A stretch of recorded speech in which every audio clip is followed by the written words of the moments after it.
is up, my friends? My name is Echo Thrumi, and today I am back with another episode of Clash Royale 101, where we take a look at every single card in the game and break it down, teaching you how to use it both offensively and defensively. And today, thanks to Jimbo Slice and his replay, we are taking a look at and breaking down the legendary Graveyard card. Before I get into that, guys, I just want to take a second and say thank you for coming down to the channel. I really do appreciate it. So the Graveyard card, guys, it's a spell. It can go directly on a tower, which means you don't have to push it towards a tower as you do a troop, besides the miner or the goblin barrel. And it sits at 5 elixir cost, so it's not a cheap spell. It's not inexpensive, but it's also not anything crazy expensive also. It spawns level 9 skeletons as it sits at level 1, which do the damage that you see right there on the screen. Spawn speed is 0.5 seconds, radius is 5, and duration is 10 seconds.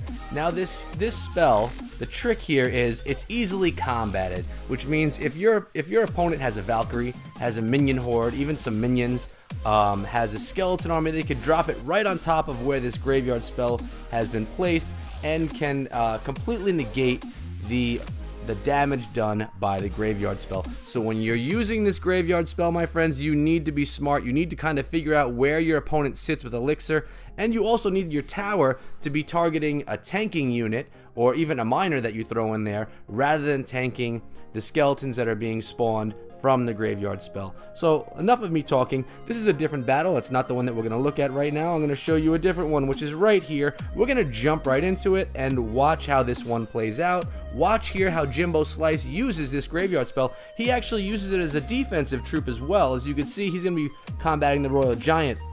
So not only is this an offensive spell, it can also be used on defense as well. So Jimbo Slice is on the bottom working his way forward. This is tournament play, and the Royal Giant is played by the opponent.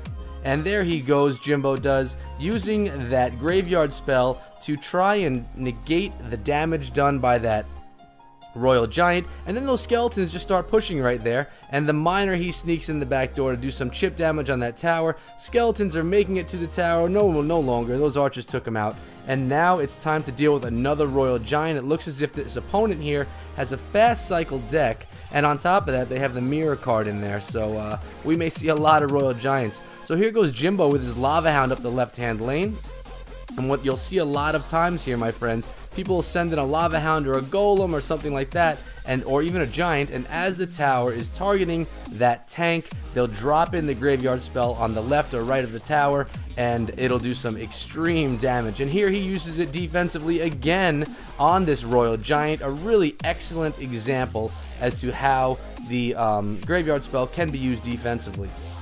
Now, it's easily combated defensively with a log, arrows, a zap, or something like that, but it is a great way to take out tanking units as well. Most of the time, the Graveyard spell is used on offense, but this just proves and shows that it can be used on defense as well. We have our Lava Hound tanking right now, the Mega Minion behind, and look at this. Jimbo uses the Graveyard spell, and that log was premature by the opponent, uses the Graveyard spell to work on that Inferno Tower as well, and the tower itself. Here come the miner, the Mega Minion, and a bunch of skeletons. Look at them. They were going to tear up that tower. Luckily, the opponent had some type of defense ready to go. Mega Minion's working on some other minions coming in, and those archers as well. Looks like it's push time, but wait, a Royal Giant's incoming.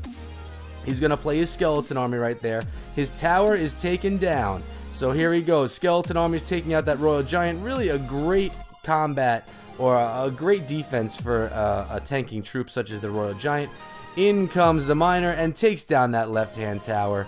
And the skeleton army, not the skeleton army, I'm sorry, the Graveyard did a really nice job there, guys, taking out that tower while it was distracted by the miner. And another Lava Hound popped in the center right there. Inferno Tower dropped right on top of that Lava Hound, which is going to take him down quick. But look at this. The Inferno Tower is where all those pups are, so he uses his Graveyard spell on that right-hand tower. Unfortunately, it was able to be distracted and taken out by the Ice Golem, and, well, not taken out by the Ice Golem, but distracted by the Ice Golem, taken out by the tower. And another Royal Giant has been taken care of, and it's time for overtime right here, guys. We have a pretty even match. Jimbo's actually down by a few hundred hit points. Skeletons are in there doing a little bit of distracting to that Inferno Tower, which is really what the job is of the Tombstone. And let's see if he's able to finish this matchup with that graveyard spell. Let's see if that's actually what happens. And now look at this. The opponent... Oh, no, actually, that was Jimbo's graveyard right there, tombstone right there. And here we go. Miner, Lava Hound.